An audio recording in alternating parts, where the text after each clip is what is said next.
பீகாரிலே பார்த்தீர்களேயானால் அங்கே ஒருவரைத்தான் விலைக்கு வாங்க முடிந்தது. அவர் கூட ஏன் போனார் என்றால் அவருக்கு மேலவையினுடைய அமைப்பு அந்த நாட்டினுடைய எம்எல்சி அதன் மூலமாக முதல்வரானவர். அவருக்கு அது முடிந்து போகிறது. இப்போது முடிந்து போய்விட்டால் மறுபடியும் போக முடியாது என்ற நிலை, அவருடைய சொந்த நிலை போனார். ஆனால் பீகார் இன்றைக்கு தெளிவாக இன்றைக்கு மக்கள் மத்தியிலே இருக்கிறது. இந்தியாவுடைய இரண்டாவது பெரிய மாநிலம். எல்லாவற்றையும் 80 இடங்களை பெற்றிருக்கக்கூடிய உத்தரப்பிரதேசம், அதுதான் அதிகமான நாடாளுமன்ற உறுப்பினர்களை பெற்ற இடம். மிக முக்கியமான அந்த இடத்துல காங்கிரசுக்கும் அங்கே இருக்கிற திமுக மாதிரி இருக்கக்கூடிய ஒரு இயக்கம், அகிலேஷுடைய சமாஜ்வாடி கட்சி, அங்கே அவர்கள் இருவரும் போட்டி போடுவார்கள் என்று நினைத்து அதன் மூலமாக வந்து விடலாம் என்று நினைத்தார்கள் அல்லவா.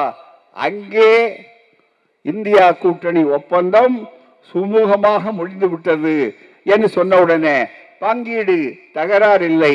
அன்றாக யார் வர வேண்டும் என்பதை விட யார் வரக்கூடாது என்பதிலே நாங்கள் வெற்றிகரமாக இருக்கிறோம் என்ற நம்முடைய பார்முலா, நம்முடைய முதல்வர் கொடுத்த பார்முலா, இவர் கொடுத்த மருந்து வேலை செய்கிறது. அதுதான் மிக முக்கியம்.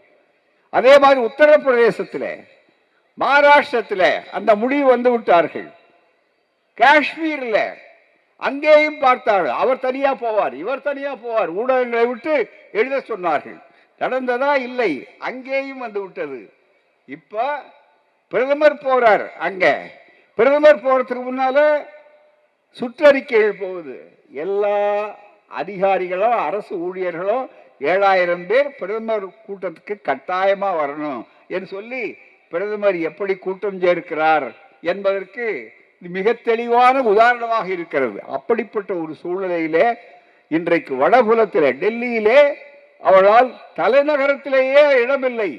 காரணம், அந்த 2 கட்சிகள் ஒன்றாகிவிட்டன. அடிப்படையிலே கூட்டணிக்கு அவள் முடிவு வந்து விட்டார்கள். பஞ்சாபிலே அந்த சூழ்நிலை இருக்கிறது, ஹரியானாவிலே அந்த சூழ்நிலை இருக்கிறது. எனவே ராஜஸ்தானத்தில், மத்திய பிரதேசத்திலே எது நீங்கள் இந்தி பிரதேசம் என்று நினைத்து உங்களுக்கு ஆதரவு உள்ள இடம் என்று நினைத்தீர்களோ அங்கெல்லாம் இந்தியா கூட்டணி தெளிவாக வாய்ப்புகளை பெற வைப்பது. அதற்கு அஸ்திவாரம் போட்டவர், அடிக்கட்டுமானத்தை நாட்டியவர் நம்முடைய வெற்றி நாயகர், நம்முடைய இன்றைய முதல்வர் அவர்கள். எனவே திராவிடம் இந்தியாவுக்கு வழிகாட்டுகிறது. திராவிட பார்முலா இந்தியா முழுவதும் இருக்கிறது.